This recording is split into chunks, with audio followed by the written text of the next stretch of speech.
Left off, we're on the next lesson now. And so the next lesson is pretty much the title of it is The Eastern Church and the Iconoclastic Controversy. And, really what's going on with this is, as I was talking about last week, okay, we're covering a lot of things before we get to the Crusades, right? So we spent a long time in the early church. And then once we were done with all the big theological controversies, actually not all of them, we're going to get the last of them today. But once we got done with a lot of the controversies, then we kind of moved forward into really how the papacy developed in Western Europe and how the Germans came in and the Roman Empire fell, at least the western half of the Roman Empire, and then how it kind of gets rebuilt under Charlemagne and how the papacy keeps building in power. So really what we did in 2 lessons is we talked about Western Europe and how from the 400s to 1000. But then now we got to go back to the 400s again and move to the Eastern Church, because if you remember, the Roman Empire was Europe, but it was also part of the Middle East, North Africa, Turkey, and all that kind of stuff. So we've been focusing on the Europe part, the Western part. Now we got to go back and cover the Eastern part in those same amount of years. Once I've done that, then we're able to talk about the rise of Islam. And when you have all those pieces in place, right? When you have the rise of Western Europe, you have what happened in the East, and then you have the rise of Islam, then you have the whole stages set for us to get to the Crusades. So these are the necessary lessons to get through that. So introducing everything on this, the Eastern Orthodox Church, as opposed, let's say, the Western Catholic Church, it developed on an entirely different trajectory compared to the Western Catholic Church of the Middle Ages. Now, they were technically one church in name. There was the church until the year 1054. And in 1054, both sides are going to excommunicate each other, and henceforth you have the Roman Catholic Church and the Eastern Orthodox Church. But again, we're not at 1054 yet. So what I'm doing in this lesson is I'm going back to the Council of Chalcedon, which is one of the most important creeds ever written by the church. It was the Christological creed that more or less settled the biblical answer that Jesus Christ, one person, but in that one person subsists 2 natures, the divine nature and the human nature, and they don't mix. They don't become a third thing. It's both the humanity's humanity, the divinity's divinity, but they both subsist in the one person. And you would have thought that would have solved everything, but it didn't solve everything. And so what's going to happen is theological controversy is going to rage on for centuries. And then, of course, we're also going to get to Justinian the Great. A lot of times when you focus on Western Europe, you leave Justinian out, but you can't. He was an Eastern king, and he's one of the most significant rulers in all of history. And what he does actually, in many ways, impacts Western Europe for 1,000 years. And once the Christological controversies were finally resolved, then we will get to a new controversy in the 8th and 9th centuries called Iconoclasm. So a lot of stuff we have to cover. I'm praying that I'm able to get it all done tonight.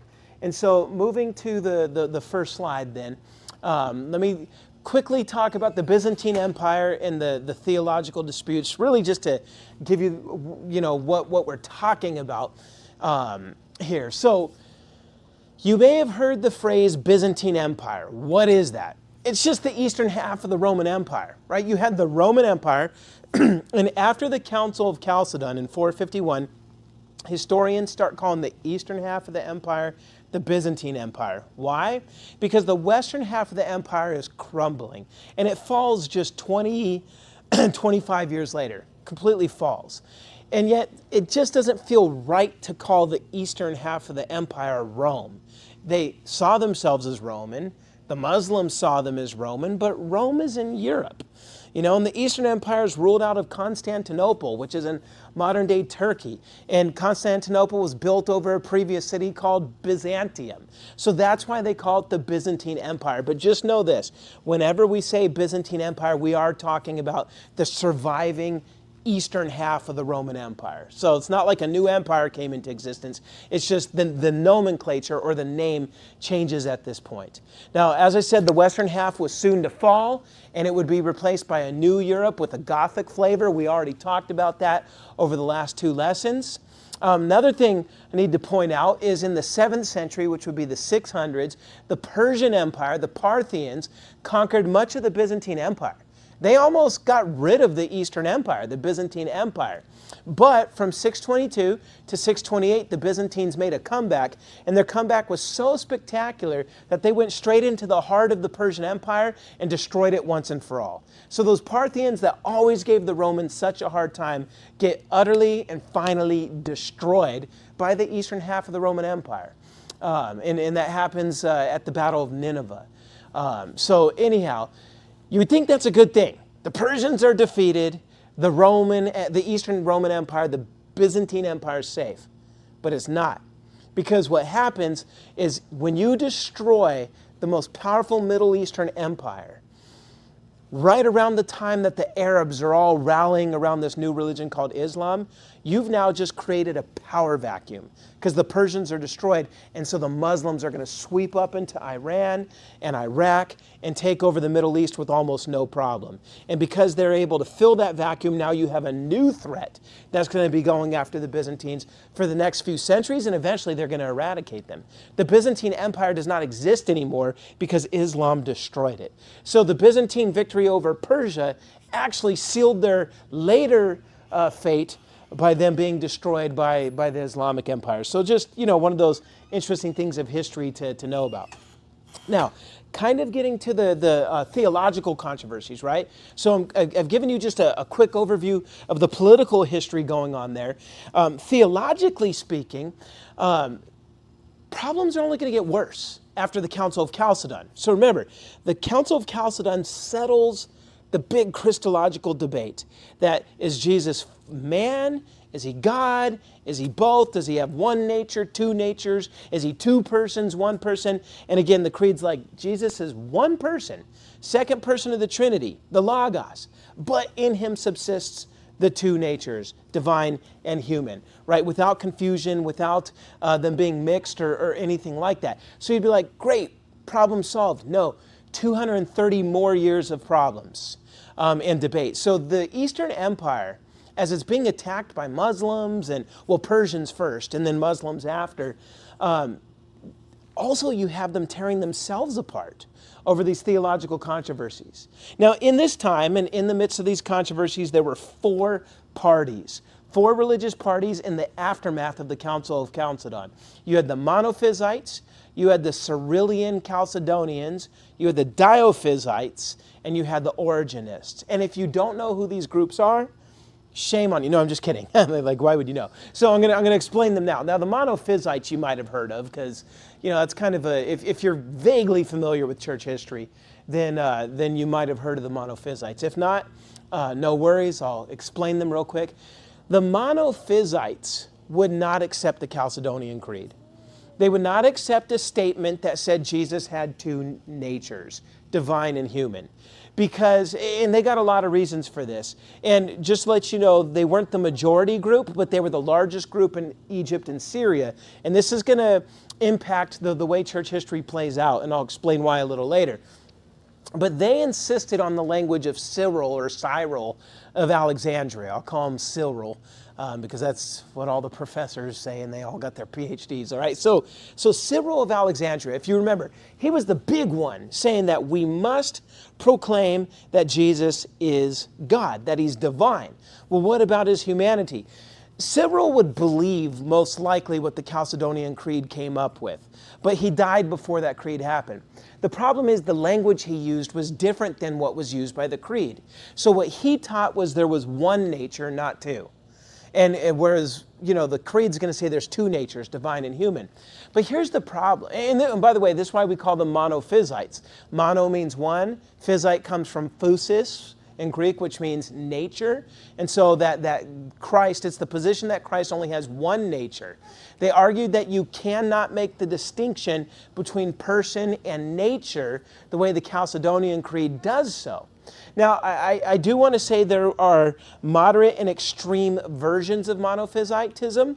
Okay, the moderate version, really, these guys aren't that different from the rest of us, is my point. So what they mean by physis, or nature, is what the Chalcedonians meant by person.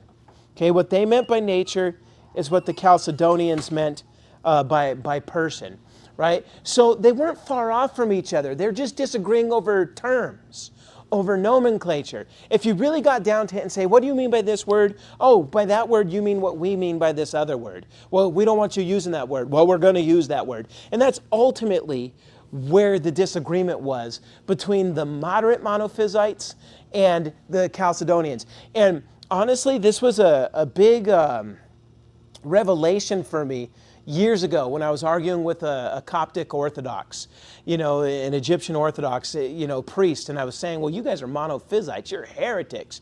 You don't even believe in the humanity of Christ. You only believe that he has one nature, the divine nature. And then the way the guy was explaining to me, I'm like, well, no, that's what we believe, in the hypostatic union, but he didn't want to use that terminology, hypostatic union. But as we were arguing, it seemed very clear we believed the same thing about Jesus. And so it was just weird to me. And at that point, I understood that not all monophysites are what I thought they were. The moderate forms of it really aren't that much different than those who accept the Chalcedonian Creed. Now, the extreme forms of monophysites, though, they're going to be a little different. And so I have them mentioned down here. They were similar to the heretic Eutychus that was condemned at the Council of Chalcedon. Eutychus claimed that the divine and human natures of Christ blended into a new thing. It was a mixture. It was this third thing, this third way. Now, so, that's just bad, because then he becomes less than divine, yet more than human. And that's not how the Bible presents Christ. He is God, but he's God in the flesh. And going back to the moderate monophysites, I just want to say that they produced some phenomenal theologians whose writings survive to this day. Some of them were even the patriarchs, meaning that was like the equivalent of the Pope in the cities of Alexandria and Antioch. And had these guys not been monophysites, church history probably would have recorded them as church fathers. That's how brilliant their theology was. But since they were part of this party, they're classified as heretics, even though for the most part, they weren't as heretical as we would think. It was just disagreement over the language. They were talking past each other. Now, when you get to the extreme monophysites, the ones that say, no, Jesus' two natures blended into this mixture, both the moderate monophysites and the Chalcedonians condemned them. And you would think that would bring them together, but the moderate monophysites thought the Chalcedonians were Nestorians. And again, this is all stuff we talked about in previous lessons. And I'll bring up Nestorianism again in a minute. So pretty much the extreme and moderate forms of monophysites are still going to reject the Chalcedonian Creed because they see it as Nestorianism. Now, Nestorianism really is diophysitism. Now, if physis is nature, and mono is one nature, what do you think dio is? Two natures, right? And so this was a smaller party, the Diophysite party, but at the beginning, after 451, when the Chalcedonian Creed was first spreading, these guys actually exerted a large influence because people thought they were Chalcedonians. They thought that they agreed Jesus is one person with two natures because it seemed like they were arguing for that. So some of these guys even were patriarchs of some of the major cities. And the reason why they were granted popularity at first is because they were arguing fiercely for the two natures of Christ, divine and human. And that's important. But the problem is, when you look closer at what they actually believed, it was Nestorianism. And you might say, well, okay, remind us what Nestorianism is again. And by the way, Nestorius probably didn't believe this, but he was accused of believing this, like excommunicated because of it, even though it wasn't true. And then later followers under his name actually believe what he was accused of. So kind of weird. These guys were pretty cutthroat in their theological disputes. But Nestorianism is the idea that Jesus is fully God and fully man, but they weren't going to say he was one person. It's almost like you have to have two persons. You have the divine Jesus and you have the human Jesus, and they're like on train tracks parallel to each other, but there's not a union between them. And so as these guys are walking around arguing fiercely for the two natures, the Chalcedonians are like, yes, these guys are with us. But then you start listening a little bit, like, wait a minute, these guys aren't with us, because they're not seeing the two natures united or subsisting in the one person of Jesus. They seem to argue that it was only the human Christ that suffered on the cross. And so because of that, they were not orthodox. And the monophysites, of course, oppose them. They say, see, this is what happens when you believe Jesus has two natures. This is inevitably what happens. And the fact that you Chalcedonians couldn't even tell that that's what these guys were saying shows that deep down you're all Nestorians. Their point was that the monophysites said, listen, a person acts and feels through his nature. And so if Christ has a divine nature, then even that divine nature, in some sense, suffered on the cross. Now, I think that's not nuanced. I think that's problematic how they said that. But it's better than what Nestorianism or Diophysites would say. So the monophysites believe that the Diophysites represented the Chalcedonian Creed. That's why we reject it, because Diophysites could feel at home with it. But that's not true. The Diophysites were not in line with it as well. Now, the third position is the right position. This is just those who supported the Chalcedonian Creed. It's orthodoxy. This is the Orthodox Church. This is what everybody believes today, except for the Coptics and and those folks. But pretty much Catholics, Greek Orthodox, and Protestants all agree on this. Now, to put it in the time frame, then we'll call them Cyrillian Chalcedonians. You could kind of figure out what they believe by these two words. Chalcedonians means they accept the Chalcedonian Creed, and they're claiming that they are the true heirs of Cyril. For some reason, everybody cared what Cyril of Alexandria had to say. They all pretty much said, we want Cyril on our side. The monophysites said, we're the ones who follow Cyril. But the Chalcedonians are like, no, had he lived long enough, he would have agreed with the Chalcedonian Creed. And so that's this third party. It's the biggest party. Pretty much they held sway over the whole Byzantine Empire, except for Egypt and Syria. Those were the two places insisting on monophysitism, but Greece, Asia Minor, most of Africa, except for Egypt, it was going to be Chalcedonian Orthodoxy. So what they would say is, look, we accept the Christology of Cyril, but nature and person are two different things. Hypostasis is person in the Greek. Phusis is nature. So Jesus is one hypostasis, but two phusises. And the reason why this was problematic is when Cyril was alive, hypostasis and phusis were used as synonyms. But for this creed, they agreed. They said, what we're going to do is we're all going to say hypostasis only means person, and phusis only means nature. And what they said is, had Cyril lived long enough to be at that meeting where we agreed on these terms, he would have agreed with this. Because when you read the details of what he says about Christ's divinity and his humanity, he might not have used the words we used, but his explanations match what's in the creed. And so pretty much that's their big argument there. Now, their opposition to the monophysites was going to be on two grounds. First, the monophysites claimed that the two natures blended into a single divine human nature. Not that they mixed, but again, they didn't believe one person could have two natures. So what they would say is the one person and the one nature are the same, and since he has both humanity and divinity, we'll just call it divine humanity. And so it's weird, it's confusing, that's why it's wrong. If you take it literally, it sounds like they're saying that Jesus' humanity itself is divine. Like it's a different form of humanity.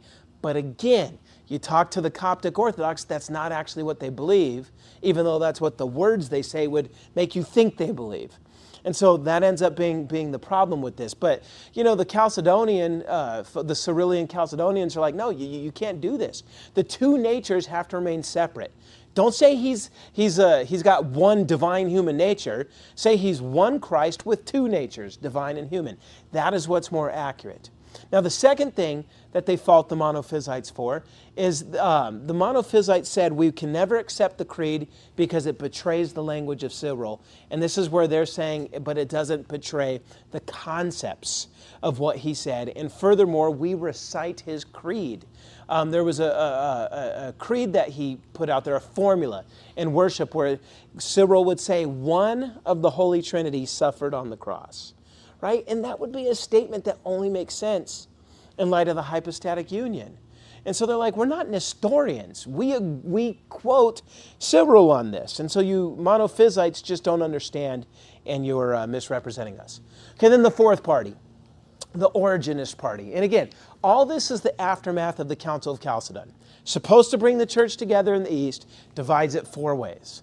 The Origenist party was small, and they held all the wrong things that Origen believed. And I'm glad they did, because Origen's one of those guys that although he made significant contributions to some Christology, especially the divinity of Christ, he believed so many things that were wrong that I'm glad some people held on to this, because then finally 300 years later the church could excommunicate him. Yeah, he'd been dead for a long time, but they'll finally be able to declare his heresy. Yes, we depend on him for the term eternal generation, and he had some good other things as well, but the things he was wrong on are serious enough where I'm glad they were still around so that a church council could finally say this stuff's off limits. So what the Origenists said is they said that Jesus was an eternal human soul that in the incarnation was united to the Logos, which is the second person of the Trinity. So Jesus the human is different than the Logos, the Son of God, right? But in the incarnation, these two things merge together. So he ends up being two people with two natures. This is worse than all the positions, okay?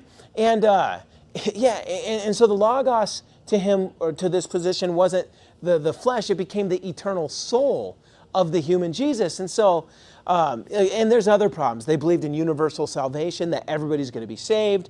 And I'll have them listed later when we talk about them finally being excommunicated. So the point is, not a very big party, but they were still around. The Diophysites, not very big, but they're still around. Most of the fights are going to be between the Chalcedonians and the Monophysites. And again, the theological battling between these groups will tear the Eastern Church apart with effects that last even today. So, now that I've talked about the four parties, okay, we could get into the basic historical narrative. So you needed to know who the players were so that, you understand who's hating each other. And now we're going to get into the hate and what happened. So, Chalcedonian Creed, we backtrack to 451. It's agreed upon, it's an ecumenical council, goes out to the whole church. Emperor Marcion, who was the Byzantine emperor, appointed a Chalcedonian bishop as the Patriarch of Alexandria. Alexandria is in Egypt. Egypt is filled with Monophysites. In fact, Cyril was from Alexandria, and remember, the Monophysites think they're following the beloved teacher Cyril. And so when the emperor in Constantinople puts as patriarch or little pope of Alexandria, when he puts a Chalcedonian there, all the Monophysites are going to riot. Emperor, you are not going to put a guy who's pushing two natures of Christ, in our city. So they rioted. And so this was right after the Council of Chalcedon. Alexandria, one of the biggest cities in North Africa, riots. And so the Byzantine emperor sends in soldiers and has to put it down by force. Blood is spilt in the streets. And order's restored. And this Chalcedonian bishop is now safely the bishop of Alexandria. But then Emperor Marcion dies. And the Monophysites riot again, and they murder this patriarch at the communion table. They walk right into the church during the church service as he's serving communion, and they beat him to death. They then replace him with a Monophysite bishop called Timothy the Cat. Now, of course, why was he called Timothy the Cat? It was his opponents that called him that because he was really short. And some people don't know if you could translate cat do you translate it as cat or weasel? He might have been called Timothy the Weasel. One, because he was short. Two, because his opponents didn't like him. He was a monophysite. He gets his position because the previous guy was murdered. Well, anyhow, the new Byzantine emperor, when he finds out, his name's Leo I, he exiles Timothy the cat. He says, get out of the empire. He exiles him in 459. So this is just like 8 years after the Chalcedonian Creed. And so once Emperor Leo kicks Timothy the cat out, more riots ensue. Alexandria breaks into riot again. He sends troops, he sends the army again, and has to kill some of these guys, and then they get them back in line. But this gives you a taste of what's coming and what's going to keep happening. These monophysites absolutely are convinced the Chalcedonian Creed is Nestorianism, so they're willing to rise up against the government. The government comes in, and then with soldiers puts them down. This will not be the first time this happens. Now, we move from Egypt to Syria, which is like where Antioch is. Okay, that's another of the major cities, the 4 major cities in the east. Similar things will happen. They were fiercely monophysite, and so they kick out the Chalcedonian patriarch of Antioch, and they replace him with the monophysite instead in 469.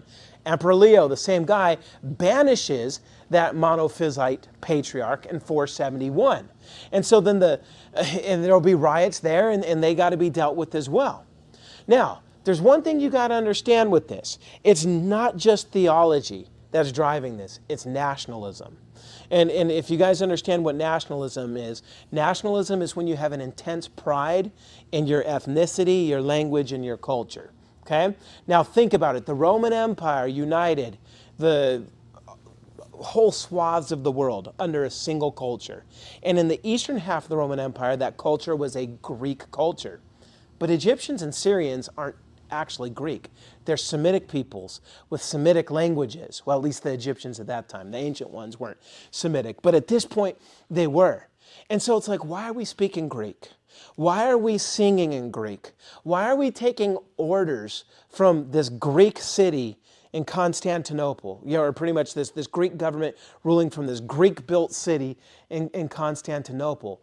Egyptians speak Coptic. Syrians speak Syriac. And so this was becoming more and more of an issue. Like the monophysite versus Chalcedonian issue was as much about them wanting to be independent of Greek culture. Like we want to do our own thing. We want to have our own distinct church. And this is the issue that we're going to use to get there. Because this issue is a big deal. So that's what's going on there. Now, to their credit, a lot of these Eastern emperors wanted to compromise. They wanted to fix it. Let's find a way where we could all get along. And so the next emperor, Emperor Zeno, offered a compromise where he said, okay, here's what we'll do.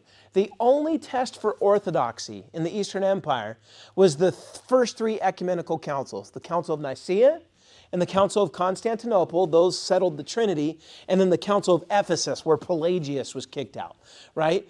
And also, so those 3 will be the 3. As long as you agree with those, you could be a monophysite or a Chalcedonian, will be fine.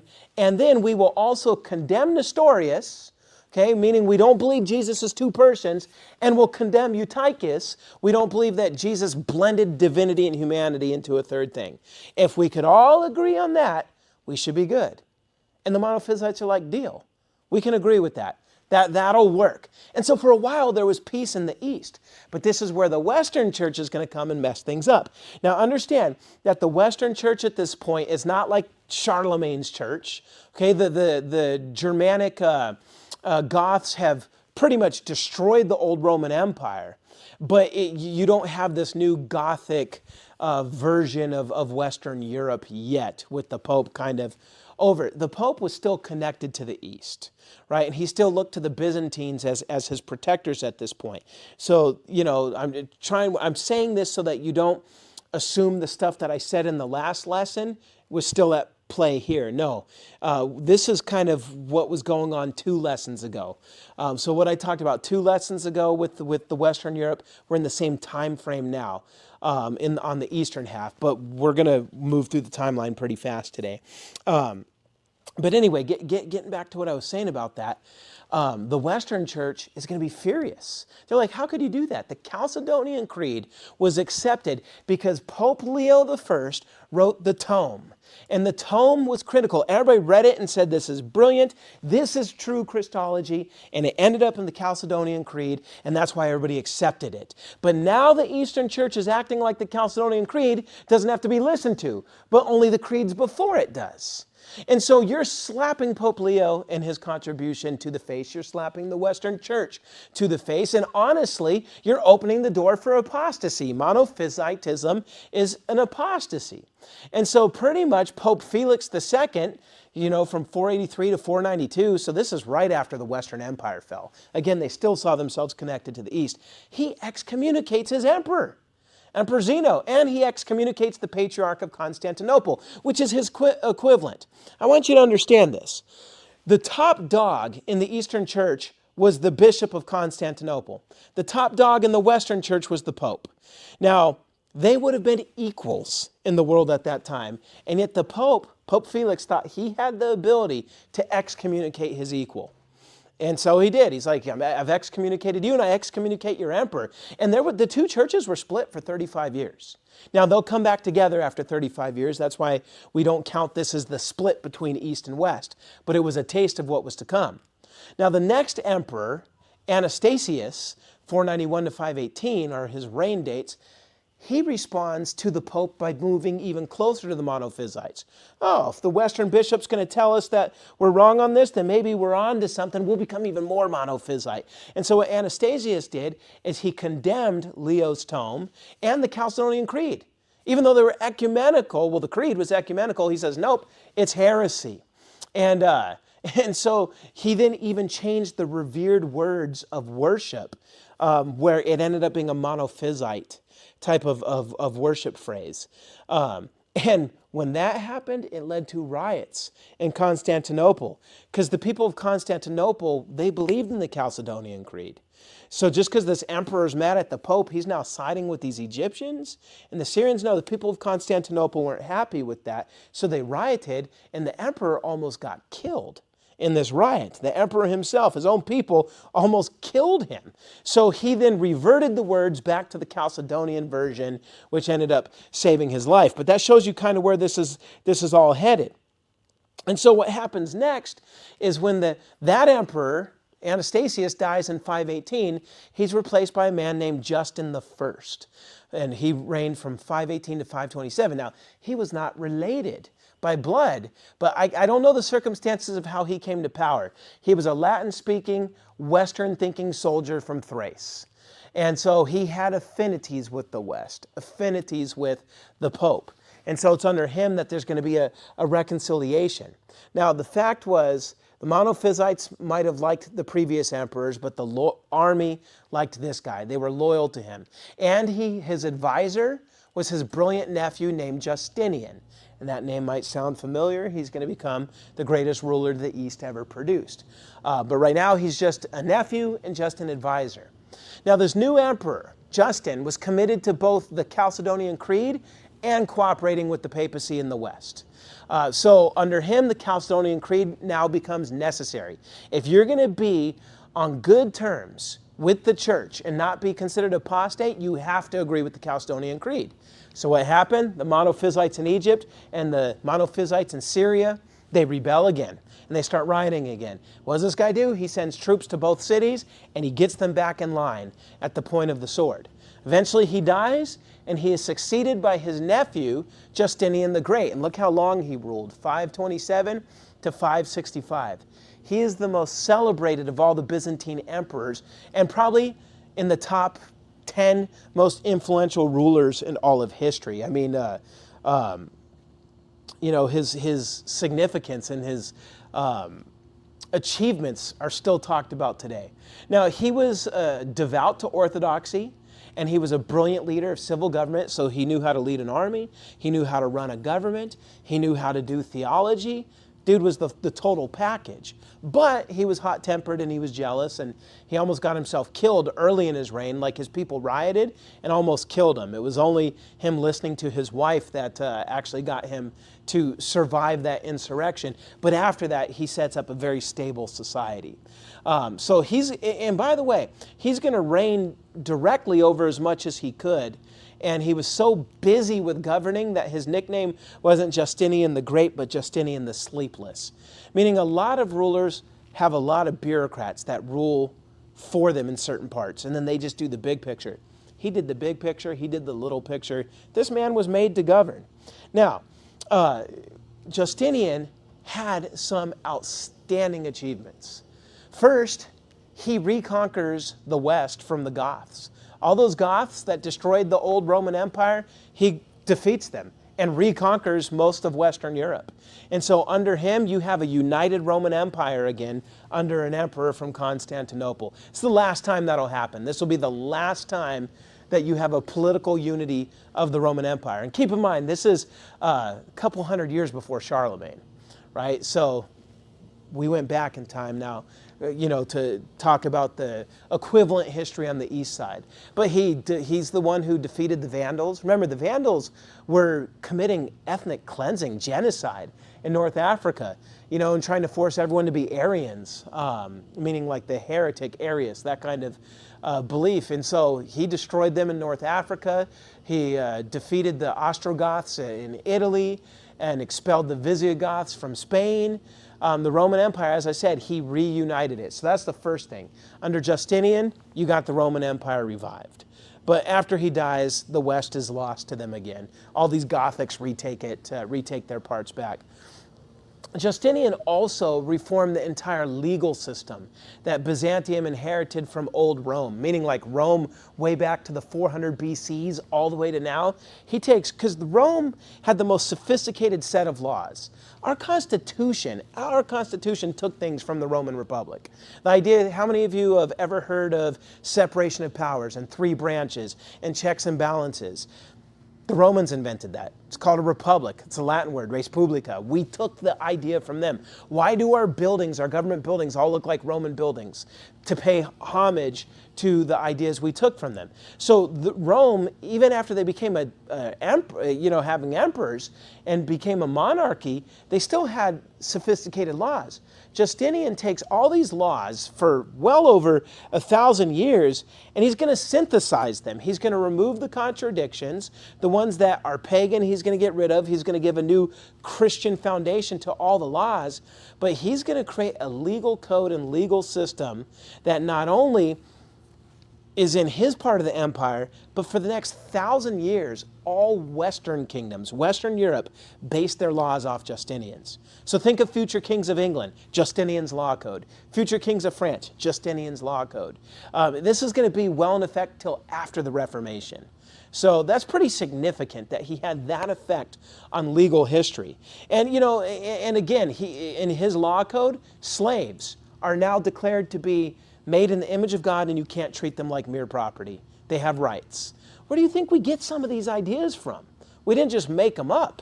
We inherited them, and Justinian is one of the big thinkers in that, and one of the big movers and shakers. Now, the body of civil law, as I said, set the legal system for the next 1,000 years, and it influenced church canon law in the Western Church. Now, another very important achievement was the rebuilding of Hagia Sophia. That is the most famous church in the Eastern Empire, and to be honest, it's the most famous church in the world. It's the Church of Constantinople. It was called Hagia Sophia, just means holy wisdom. It was burned down and destroyed in the riot that almost killed Justinian. So he has it rebuilt, and it is considered the most splendid church building ever constructed. If you go on the inside of it, and I got pictures here, but the ceilings look like they defy gravity. You can't even tell what's holding them up. It's perfect architecture is what's holding them up, but it looks like these domes are just suspended. And then, like, everything on the inside is plated with silver and gold, so when the sun hits it at a certain time of day, from the distance it just looks like this big light glowing. And then you go inside, light is just shining everywhere. there has never been a church as magnificent or glorious as this one that's ever been built. I mean, again, you take the best things that the Catholics have built. Churches, pales in comparison to this. Protestants, come on, look at our building here. I mean, we got nothing like this, nothing like this. Now, the thing is, when the Turks conquered Constantinople and renamed it Istanbul, you know, the church isn't going to thrive anymore. But they didn't turn it into a mosque, fortunately. I mean, for a while they did. But it was a church, and now it's a museum. It's so the most glorious Christian building ever constructed by Justinian. If you go there now, 1,500 years later, it looks just like it would have looked back then. So that's one place I definitely want to go. It's on my bucket list just to go there. It might be a museum now, but I'm going to go in there, you know, maybe read a Bible verse out loud at some point in my life, but pretty stinking magnificent building there. Now, Justinian's religious policies, he finished the Christianizing of the empire. In other words, he's the one who finally gets rid of Arianism, at least in the East. Charlemagne will get rid of it in the West. It's going to linger in the West longer. But in the East, Arianism, Manichaeism, and all other heresies and paganism were now outright declared illegal. He closed down the last great pagan center of learning, which was Plato's Academy. So Plato founded that venerable academy in Athens. Cobwebs because of Justinian. Close it down. No more Platonic scholars are going to be pushing their Platonism, not when Justinian's in charge. He passed a law requiring all non-Christians to accept baptism, with the exception of Jews. Now in the West, when Charlemagne tried to do that, and people said, hey, you can't do that, he backed down. In the East, nobody's going to get Justinian to back down. Again, he gave an exception to the Jews, but he was still a jerk to the Jews. He just wasn't going to make them accept Christian baptism. But he did say you're not allowed to speak Hebrew, and even in your own worship synagogue, your own worship services in your synagogues, you can no longer read the Hebrew Bible. You have to read the Greek Septuagint, because that's what we Christians read. And then he said, and by the way, Jews are not allowed to hold any government positions.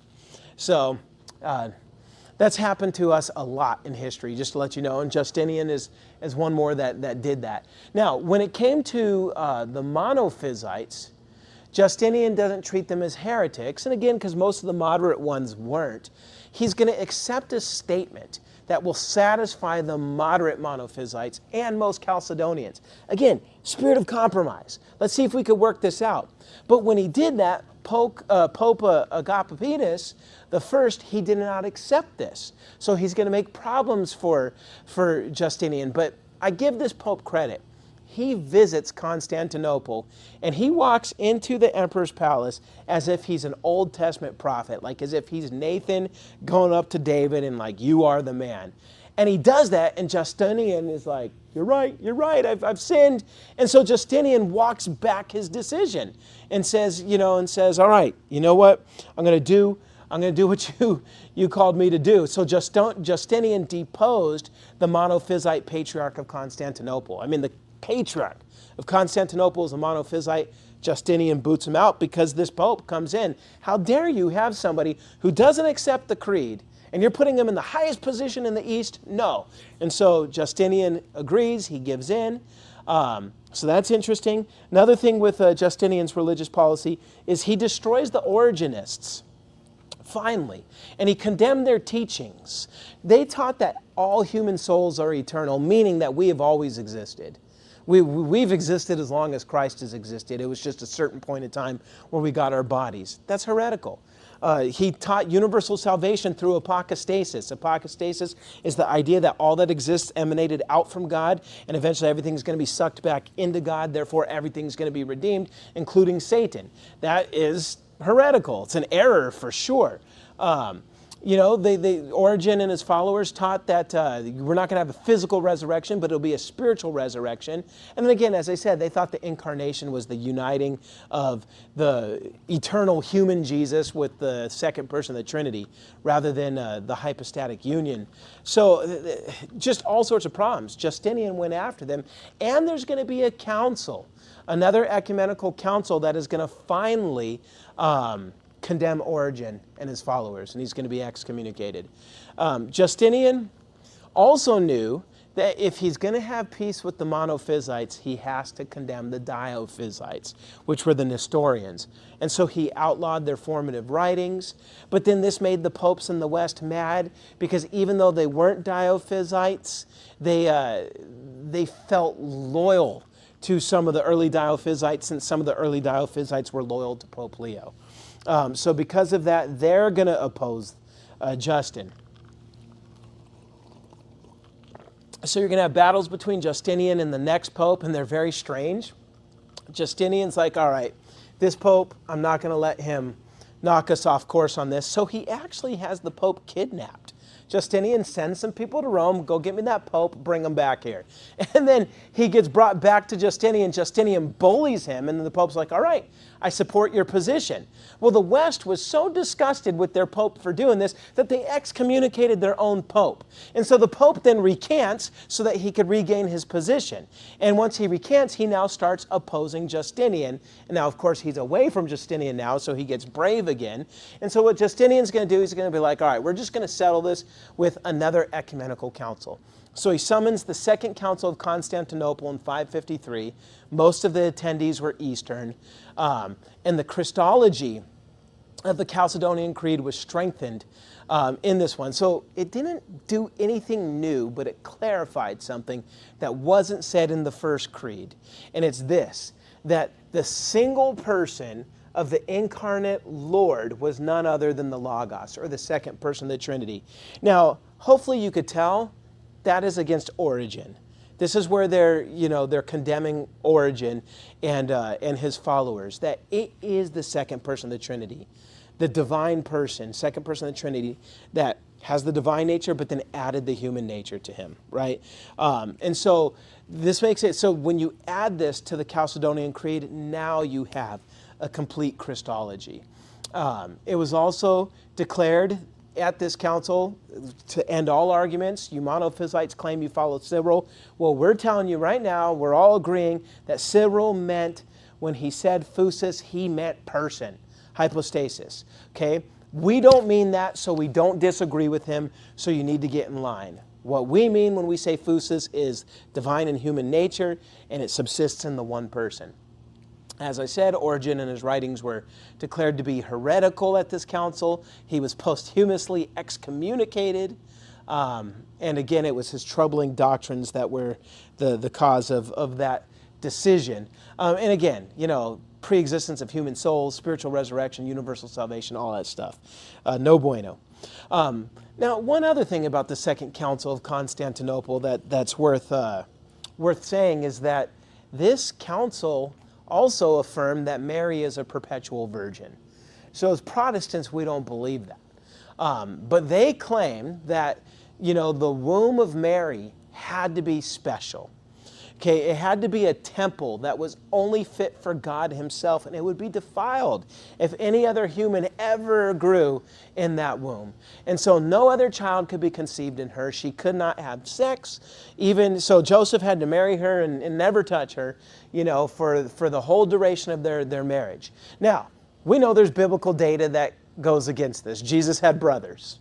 And so what the Eastern Church says is Jesus' brothers were stepbrothers. Joseph must have had a previous marriage that the Bible doesn't tell us about. That's why he has brothers. The West says, no, we don't have to go that far. The word brother can sometimes mean cousin, so they were just Jesus' cousins. But of course, they're doing these gymnastics. And we know Matthew 1 makes it clear. It says Joseph did not have sexual relations with her until after Jesus was born. Until after means it did happen after. But again, these guys let their theology of what the virgin must be, like what her womb must be, it was really Platonism affecting all this, that they said she could not have had relations with her husband and born children to him after Jesus was born. And, a lot of times we knock the Eastern Orthodox, we knock the Catholics, and I think we should knock this idea for sure. But disturbingly, Luther, Zwingli, and Calvin all agreed with this and believed in Mary's perpetual virginity. I don't know how? I mean, these are the pillars of Protestantism. Now, fortunately, most Protestants at a later date said, wait a minute, this doesn't make any sense, and so we reject the perpetual virginity of Mary. But if you want to know when that decision was official and even how long it held sway in Protestantism, it's kind of sad. Now, the Second Council of Constantinople was considered ecumenical, and it was a total victory for the Chalcedonian Creed.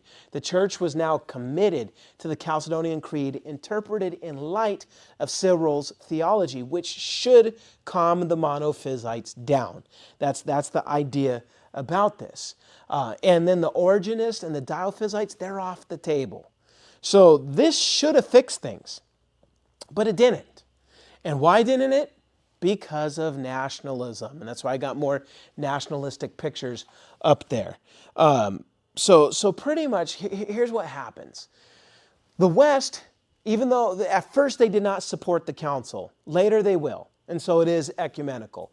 Eventually they'll come to accept it. They'll be even more gung-ho about it than some people in the East. But the main reason is by this point of time, the monophysites had already lost interest in union with Byzantium. By this point, they're like, you know what, Byzantium, it's Greek. That's not us. They're imperial. And so the Syriac church already by this point was doing their services in Syriac, making Syriac translations, singing their songs in Syriac, ordaining their own bishops. They're setting up their own traditions. The exact same thing was already happening in Egypt. They checked out a while ago, so they were already doing things in Coptic. In their mind, they weren't part of the Byzantine church. They were the Egyptian Coptic Orthodox Church. And that is still the prevailing form of Christianity in Egypt today. It's the Coptic church. And then missionaries from both the Syriac and Egyptian monophysite churches spread this form of Christianity to Ethiopia. And so now you have the Ethiopian Orthodox Church, which was monophysite. All three of these to this day are still moderate monophysite. And then of course the Armenian Orthodox Church is worth mentioning. They were also monophysite, but they're different in the sense that they were always independent. The nation of Armenia was the first country to accept Christianity. This was when the Romans were still killing Christians. The king of Armenia converted and made Christianity the official religion of Armenia. And then it was a long time after that Rome became Christian. So these guys had always been marching to their own beat. So the Armenian Orthodox Church is actually probably even older, you could say, than the Greek Orthodox Church. But they also rejected the Chalcedonian Creed formally in the year 500, and they leaned in the monophysite direction. So by the end of Justinian's reign in 565, these nationalist church movements of Egypt, Syria, Armenia, and Ethiopia, they had no real connection to either the Eastern or Western churches, and they developed separately to this day. They have their own separate writings, own separate history. They got different groups of popes, different lineages of apostolic succession. They're completely different churches. Although in practice, they're not that far from Eastern Orthodox when you look at how they do things. But there's enough difference to where they've never seen themselves as being part of that. Now, Eastern theology. In terms of their theology, they're going to develop differently than the West. And the most famous expression of Eastern theology is a source that we call pseudo-Dionysius. You guys know what pseudo means, right? Fake. Fake. So this work was purported to be written by Dionysius the Areopagite. I can never say it. Areopagus. So the Areopagite. Dionysius the Areopagite. When Paul preaches in Athens in Acts 17, Dionysius the Areopagite converts. This is claiming to be written by him. There's no stinking way it was written by him because it's a document that mixes Neoplatonism with Christianity, and Neoplatonism did not exist until the 3rd century. So it's clear this is just a guy that lived during the time of Justinian who's pretending to be Dionysius, and he writes this, and pretty much his whole philosophy is Neoplatonic, and Greek Orthodox to this day still has these tendencies. But here's the one good thing that comes from it. One of the lasting contributions is it insists on speaking about God in apophatic terms. Now, apophatic is where you say what something is not rather than what something is. The idea is God is infinite, transcendent. He's beyond our understanding, so we can't definitively say what God is. But we could say what God is by saying what He's not. Okay? And the reason why that's important for us is later in the era of scholasticism in the Western church, which will be like 1100s, 1200s, the Western philosophers and the monks, the great thinkers of the Western Christian church, are going to take this idea. And so where do we get words like infinite? Think of what infinite means as a word. It's a negation. We're finite. Okay, God's not like us. We're not going to say what He is. We'll say what He's not. He's not finite. He's infinite. Get what I'm saying? We're mutable. Well, God's not mutable, so He's immutable. We have passions. We're passiable, meaning we change is what passion, and things like that. And we're affected by things outside of us. But God is not, so He's impassible. You get what I'm saying? So this idea of saying what God is by saying what He's not is going to be a huge part of our religious vocabulary. And Pseudo-Dionysius is one of the things that really got that out there. Now, the Cappadocian fathers like Gregory of Nazianzus also said the same, but it got really popular because of Pseudo-Dionysius. Now, I don't know how far I'm going to go tonight, but I'm going to still talk for a while more. The next big controversy, we definitely got to cover this, was it's going to be called the Monothelite controversy. And I mentioned it briefly many lessons ago, but I actually want to go into more detail about it because this leads to the Sixth Ecumenical Council. All right, so one of the big controversies came from one last attempt to unite the Monophysites and the Chalcedonians together. And this is in the 7th century. And here's what they're going to do in the 600s. It's going to be suggested that Christ had one energeia, or energy. Okay, so He's got one energy. Now, an energy in the Greek means action, activity, work, or operation. So for example, you're a human being. A human being, what makes a human being is the specific group of human activity or energy. What is the human energy? It's our thinking, feeling, willing, speaking. No other creature does this. It's unique to us. These are our operations, and that's what makes us human beings. I guess you could say human doings. But anyhow, our human doings is what makes us a human being. It's our energia. And so what they were arguing, what they were trying to say is if energia manifests a distinct nature, okay, if it's what points to a nature, and Christ has two natures, then wouldn't Christ have two energies? The Chalcedonians would say no, because the divine and human nature indwell each other without mixing, and so you could still have one energy, in a sense, is what they were saying at first. But since the Monophysites didn't think you could separate person and nature, and that the Chalcedonians insisted that you can, the question is, what do we do with this energeia, this energy? And so pretty much what they were hoping is, well, look, we've been fighting about the words nature and person for a long time. Nobody's fighting over the word energy. So maybe if we bring this new word in, the two sides could agree on one energy. Maybe we could have reconciliation if we say that Christ has one energy but two natures. Maybe this will get everybody together. And so it was argued that the energy or energeia belonged to the person rather than the nature. It belongs to the person, the second person of the Trinity. And it was argued that Jesus exercised this one perfect energy through the two natures. So you got the two natures, but through them you have the one perfect energeia of the Logos being exercised. That satisfied a lot of Monophysites. It looked like it was going to work. It looked like it might bring unity. It even brought unity, brought some union from the Armenian church and the Egyptian church with the Chalcedonians. But there were going to be some Monophysites it was called Palestine at this time. The Romans changed the name in the 2nd century from Israel to Palestine, or Judea to Palestine. So in Palestine at this time, the monophysites, they rejected this because they believed that, look, as much as I know you guys like this, energy belongs to nature. What Jesus did as a human, what Jesus did as God were two different sets of energeias, so this doesn't work. And so they push back.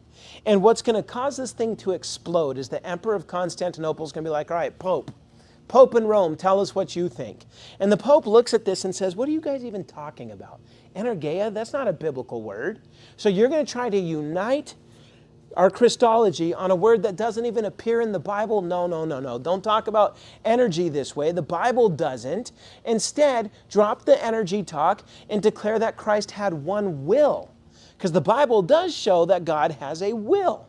Okay, so say he has one will, and the two natures then are, in a sense, they operate through that one will. Now this detonated a theological bomb that leads to the next big controversy. This is like walking into Jabba the Hutt's palace with a thermal detonator in your hand. The Pope thought he was helping, but he wasn't, okay? He thought using the word will would solve the problem. And the emperor saying, okay, you know what? The Pope knows what he's talking about usually. I'm going to go with this. And so he forbid anybody talking about energy when it comes to Christ. And instead, everybody has to say he has a divine will. And this position was known as monothelitism, which is thelo is I will, mono again is one. So it's the idea that Jesus has one will. Well, one of the most famous church fathers, well, he's after the church father era, but he's up there with them in terms of significance, is Maximus the Confessor. It's a pretty cool name. The Orthodox Chalcedonians immediately oppose us. They're like, Emperor, what in the world are you talking about? And again, he's just going with what the Pope said, but the Pope was wrong. And the next Pope is going to also say, yeah, that Pope was wrong. You know, so the Chalcedonians immediately oppose it. And same with Pope Martin the First. Again, he's the next Pope. Very handsome man. Everybody in Rome liked him, all that kind of stuff. And theologically, he was good. But the more significant guy here is Maximus the Confessor. 580 to 662. He articulated the correct position very carefully and you know, just making it basic, here's what he said. He said, look, Jesus, Christ, he has two wills because a will is a property of nature, not person. Okay, remember, Christ is the one person, but he's got the two natures. Will, you have to ask, what is it a property of? Is will the property of the person or natures? He's like, every nature has a will. So Jesus has a divine will that's inseparable from the Father and Holy Spirit's will. Okay? So there's only one divine will. Father, Son, Holy Spirit have the same will. Okay? Because the nature, right? One nature, one will, the divine nature. But when Jesus took on flesh, he added a human nature. And therefore, he assumed a human will that's distinct from the divine will. Otherwise, he would not be fully human. Maximus also made it clear that, look, the source of sin in us is our will, right? The source of sin in us is our will. If Christ is going to rescue our human will, he had to have a human will. Because remember what Gregory of Nazianzus said, what Christ does not assume, he does not save. You had Apollinarius back then saying Christ didn't have a soul. You know, that he was the body, but the logos was the soul. And Gregory's like, that doesn't work because our soul is sinful as well. And if Christ doesn't have a human soul, how does he save our human souls? By being a perfectly righteous human soul himself, right? He had to have a soul. Maximus says it's the same thing with the will. Our will's corrupt. And if Christ, the perfect man, the second Adam, is going to save all aspects of us, which means he has to save our will as well, then he has to have a perfect will. Great argument. It's built on what earlier folks were saying in Christological debates. And so, again, he's right. And by the way, you read the Bible. We know Jesus is one person, but you could see the two wills. Because remember when he asks the Father, if it's your will, Lord, please let this cup pass from me. What was his human will wanting? His human will in that moment was wanting to not have to go to the cross because he knew what it meant to drink the Father's wrath.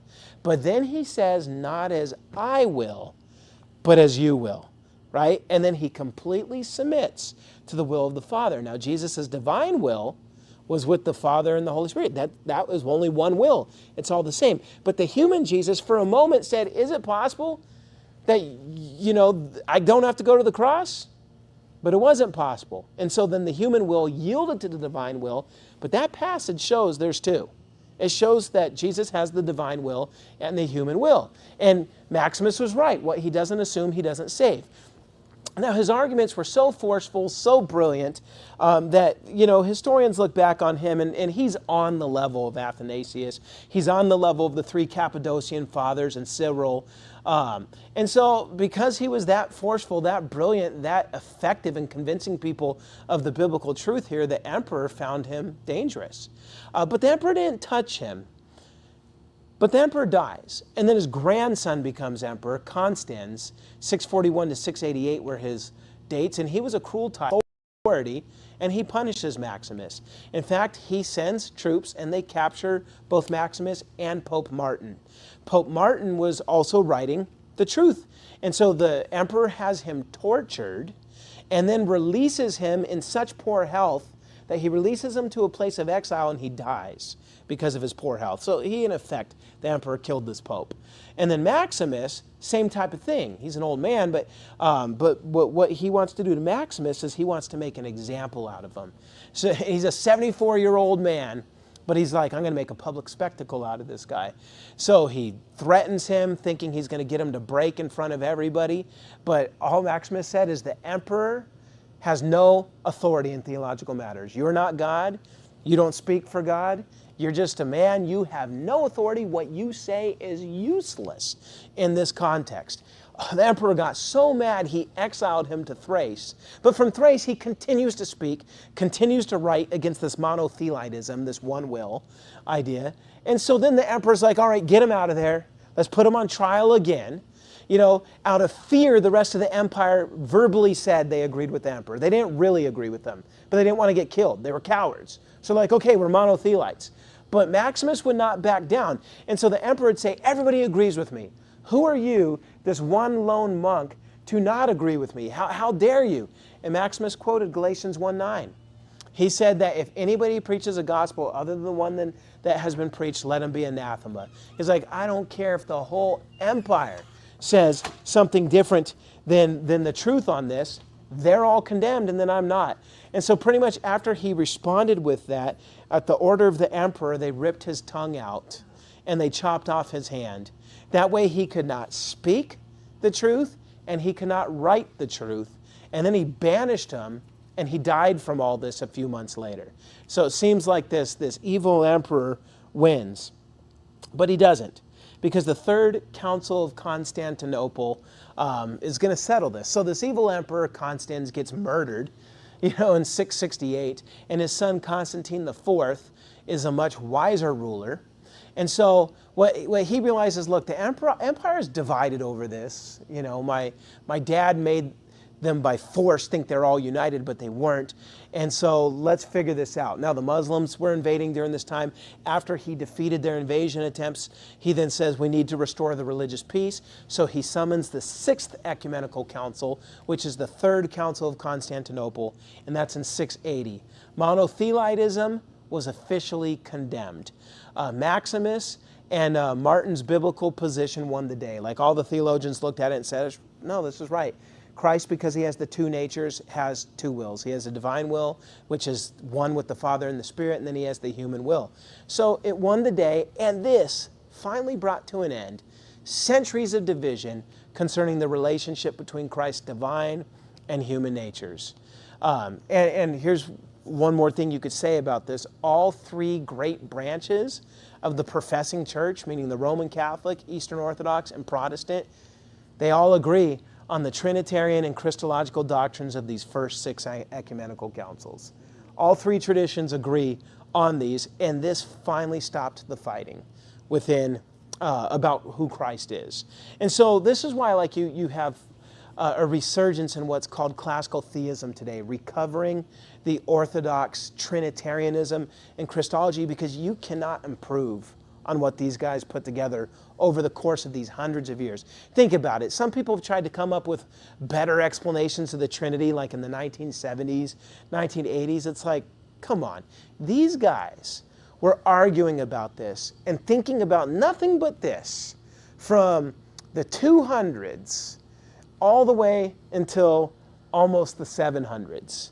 500 years of just arguing about this, defeating every possible heresy about Christ that you could think of. And you think we're going to improve upon their statements? Probably not. Probably not. And that's why, you have the, what do they call it? The recovery, not recovery, but retrieval of a lot of this stuff. And it's important. Now, there was one more thing I was going to talk about, but I don't think I'm going to get to it today because it's already 8:11. But this thing keeps getting put off, the Iconoclastic Controversy. At some point, I got to talk about this. Maybe what I could do is skip some stuff and just give you the fast version. No, I got a lot of slides here. It's important enough to talk about this. Well, tell you what, let me give a fast rundown of this. The next big controversy comes in the next 2 centuries, and it has to deal with icons. You know what an icon is. They were making pictures of Christ. They were 2-dimensional pictures of Christ, Mary, and all that kind of stuff. And for the longest time, people in the Eastern Church were venerating these icons. And so some people started to think this violates the second commandment. You can't be bowing and all this stuff and venerating icons and thinking these icons do miracles and putting these icons all over the church. So those who wanted to destroy the icons were called iconoclasts. It means destroyer of icons. Those who loved the icons were called iconophiles or iconophiles, however you want to pronounce it. They were the lovers of icons. Their opponents called them icon kissers. They called their opponents icon smashers. And so you have this big debate raging in the East. It wasn't really raging in the West at this time. But the question is it lawful, is it biblical to have these images? You have this emperor, Leo the Isaurian, who says it's not. And so he starts a war against icons. And by the way, the people on the ground, by and large, supported the icons. The monks, by and large, supported the icons. The clergy did. It was some politicians that were mainly against it. And it eventually gets to the point where they start confiscating icons and destroying them. Sometimes it leads to riots. Sometimes it leads to them killing the monks. Eventually you get to a point where the monks are sneaking these icons out to the West. Because in the West, they're not being prohibited. And so that's really what's going on with this. Now, the theology of the icons was that it's kind of like if you make a picture, they felt like the picture was a window into heaven. So the icon of Christ isn't really Christ, but it's giving you an imaginary window into heaven to where when you look at it, you think about him.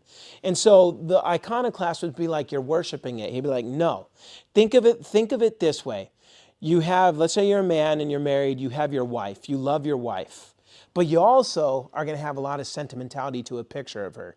So if you're away from your wife and you have that picture, you'll look at it and you'll be like, and just, cling to it or whatever, you're not worshiping it. Instead, you're revering what it points to, the real person, the wife. And so that's what they said about the icons. We're not worshiping these pictures. It might look like we're bowing down, but it's not idolatry. We're worshiping what it points to. Well, again, the iconoclasts didn't always agree. Eventually, it led to wars, violence, a lot of people getting killed. Even the Western Church kind of makes their statement on this. I was mentioning last time how Charlemagne more or less said that, look, the idea of icons are okay. But at the same time, bowing to them and thinking they do miracles, not okay. Now, the East are like, Charlemagne, go pound sand. We think it's okay to believe they do miracles. We think it's okay to venerate them. And so, yeah, it's pretty much what you have going on with this. The argument against the icons is second commandment. You shall make no graven image. The arguments in favor of the icons are like, if you look at the second commandment, it's in the context of worship. You can't make these things to worship them. But when you look at Old Testament Israel, God commanded the same people he gave the Ten Commandments to. He commanded them when they made the tabernacle to make pomegranates and two cherubim statues in the Ark of the Covenant. God commanded them to make images. And God even had them bow before the Ark of the Covenant. But they weren't worshiping the Ark, they were worshiping the God who sits above the Ark of the Covenant. And so honestly, I think theologically, those in favor of icons theologically are right. And the interesting thing is when the Protestant Reformation happened, they were iconoclasts because of the Catholic worship of statues and relics. And so they swung far and were acting like the iconoclasts, and the Reformed churches got rid of all pictures, icons. Their churches, you'd walk in, it would be four walls with nothing on it. But you go to most Protestant churches today, it's not that way anymore. Again, I think as time went by, people realized, okay, we're just swinging hard against the Catholics because of what they were doing. But I think the spirit and argument of those who are in favor of the icons has won the day because it's a more biblical argument. And just to let you know, this comes up all the time. This comes up all the time today. For example, Vodi Bakum, I love Vodi Bakum, but he's telling you shouldn't watch The Chosen, and I happen to like The Chosen. He tells you shouldn't watch The Chosen because it's violating the second commandment. You're making an image of Jesus out of this actor. That's just ludicrous. It's absolutely ludicrous. Nobody thinks Jonathan Rumi's Jesus. Nobody's worshiping Jonathan Rumi, right? Instead, you go back to the argument that these guys made. God had them make cherubim statues. He had them make pomegranate statues. He had them make all sorts of beautiful artistic things to paint a picture of heavenly realities. And the author of Hebrews even tells us that the tabernacle and the temple paints the picture of heavenly temple realities. And so if God commands them to make images that makes them think about God and they're not worshiping them in a pagan way, then what's the problem? And so if somebody wants to make, like if Mel Gibson wanted to make Passion of the Christ to get you to have an idea of what Christ went through, that's not violating the second commandment. And if Dallas Jenkins wants to create a show that is somewhat based off Jesus and his disciples, that in and of itself is not violating the second commandment. Now, if you want to fault the show for adding dialogue that's not in the Bible or whatever, that's fine. Okay, but I think the director and maker of the show was very clear that this isn't meant to what do you call it? Replace the Bible reading. Like, he's saying they're just filling in gaps with what's plausible, but they're not saying that this is what's in the Bible, like the parts that aren't in the Bible. But the parts that are, they do, in my opinion, a good job with it. But again, people could debate this, but don't say it's a violation of the second commandment because they're not consistent. You go into the churches of the guys who are saying this, in their children's church, they got little like Gospel Project cartoon pictures of Jesus. And they got children's Bibles in their house. So when they're reading the story, this is King David, and look at big Goliath, and the rock hits him in the head. Dude, these guys aren't, they're not having like pictureless children Bible books.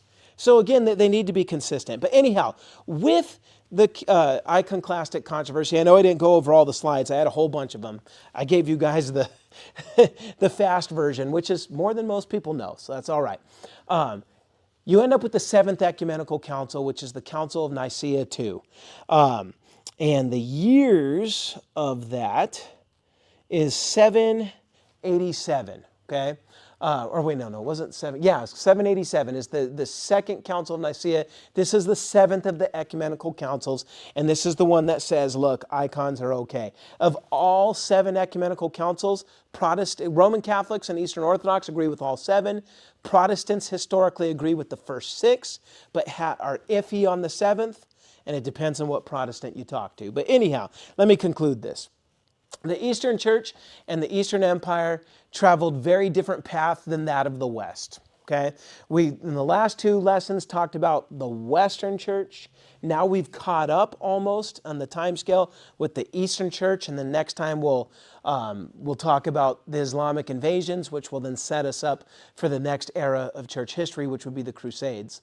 But yeah, just to sum it up, very different theology, a lot more fighting in the East over Christology. You have the high point of their Christian empire with Justinian. But after Justinian, the realities of Eastern and Western religious and political realities, it's different. It's only a matter of time till these two churches split, and they finally will in 1054. But even as that's happening, the Eastern Empire is going to start to erode as Islamic invaders take more and more and more of their territory. The last domino to fall is going to be Constantinople. But that's in the 1400s. They actually hold out a pretty long time. But they'll lose the rest of their empire long before that. But that being said, what I'm going to do is I'm going to kill the recording. And then if anybody has any questions, I'll take those for a couple minutes.